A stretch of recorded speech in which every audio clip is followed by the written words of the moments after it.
Good morning champion, this professor R Surendran from government college technology. நீங்கள் என்ன பார்க்க போகிறோம்னா இன்ஜினியர் மெக்கானிக்ஸ் ஒரு சூப்பரான கொஸ்டின் பார்க்க போகிறோம். என்ன கொஸ்டின் அப்படின்னு பார்த்தீங்கன்னா, என்ன கொஸ்டின் கேட்டிருக்காங்க? What are the equilibrium conditions to be satisfied for a particle applied with a system of non-coplanar concurrent forces?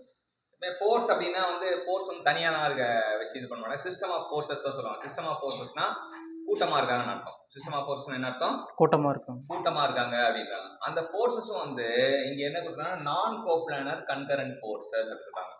நான் coplanar concurrent forces. So concurrent வந்தாலே வந்து எல்லாமே வந்து ஒரு புள்ளி வழியே புள்ளி வழியே போகிறது அப்படின்னா concurrent.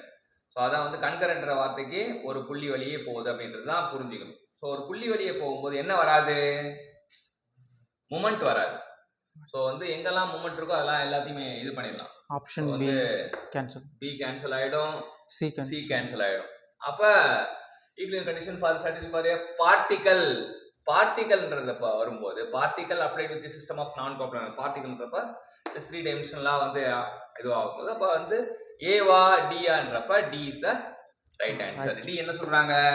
summation of 3 forces, summation of f of x equal to fx equal to 0, summation of y equal to 0, summation of f z equal to 0. ஏன் அப்படின்னு பார்த்தீங்கன்னா அதுக்கு காரணம் இங்கே பார்ட்டிகல் அப்படின்றதுனால தான் வந்து இது பண்ணுறோம். இது வந்து நான் கோப்ளானர் கன்கரண்ட் அப்படின்றப்ப இதுவாகும் அப்படின்றது தெரிஞ்சுக்கலாம். கன்கரண்ட்னா மூமெண்ட் வராது. இந்த கன்கரண்ட்ன்றது தான் வந்து ஆப்ஷன் பியும் ஆப்ஷன் சியும் காலி பண்ணுது. இந்த பார்ட்டிகல்ன்றது வந்து ஆப்ஷன் ஏவை காலி பண்ணுச்சு. அப்போ ஒரு விஷயம் 4 ஆப்ஷன் இருக்குன்னா 4 ஆப்ஷன் ஏன் வராது அப்படின்னு தெரிஞ்சதுன்னா நம்ம அந்த கான்செப்ட் வந்து நல்லா புரிஞ்சிட்டோம் அர்த்தம். சரியா? மற்ற ஆப்ஷன் ஏன் வரக்கூடாது அப்படின்னு தெரிஞ்சுக்கிறது. இப்போ கன்கரண்ட் வந்தா மூமெண்ட் வராது.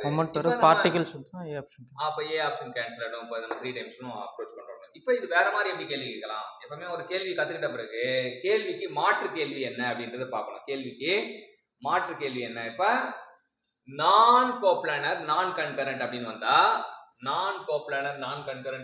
நமக்கு வந்து மொமெண்ட்டும் சேர்ந்து வரும் அப்படின்றது தெரிஞ்சுக்கலாம். Option B is the right answer. So இப்போ ஆப்ஷன் டி வந்து நான் கோப்ளானர் கன்கரண்ட்டுக்கு வரும். நான் கோப்ளானர் நான் கன்கரண்ட்னா option B is the right answer அப்படின்னு தெரிஞ்சுக்கலாம். சரிங்களா? ஸோ இப்போ இன்னைக்கு வந்து 2 விஷயம் கற்றுக்கிட்டோம். ஈக்குலிபிரியம் கண்டிஷன் நம்ம இன்னைக்கு பார்த்த விஷயம் வந்து அது பேர் ஈக்குலிபிரியம் கண்டிஷன். ஈக்குலிபிரியம் கண்டிஷன் வந்து நிறைய இருந்தாலுமே நமக்கு முக்கியமானதுன்னு பார்த்தீங்கன்னா நான் கோப்ளானர் கன்கரண்ட் அப்படி இருக்கு. அதுக்கப்புறம் அடுத்தது நான் கோப்ளானர், அப்புறம் நான் கன்கரண்ட் அப்படின்னு இது. ஸோ 2 விஷயத்தை பார்த்தோம். இப்போ நான் கோப்ளானர் கன்கரண்ட்னா மூமெண்ட் வந்து இந்த சிக்மா எம் ஈக்குவல் டு 0ன்றது வரவே வராது அப்படின்னு தெரியும். இங்கே வந்து கண்டிப்பாக சிக்மா எம் வந்து சிக்மா சிக்மா எம்மும் சேர்ந்து வர்றது தான் வந்து நான் கோப்ளானர். ரெண்டுமே நானும் தான், ரெண்டுமே வரும். ஒருத்த மட்டும் நானும் தானா ஒன்று தான் வரும் அப்படின்னு தெரிஞ்சுக்கலாம். அதுவும் யார் வருவான்னா ஃபோர்ஸ் மட்டும் வருவார், மூமெண்ட் வர மாட்டார் அப்படின்னு தெரிஞ்சுக்கலாம். ஏன்னா கன்கரண்ட்னா வந்து புள்ளி வழியே மூமெண்ட் என்ன பண்ணுவோம்னா moment is always has to take place with reference to some point.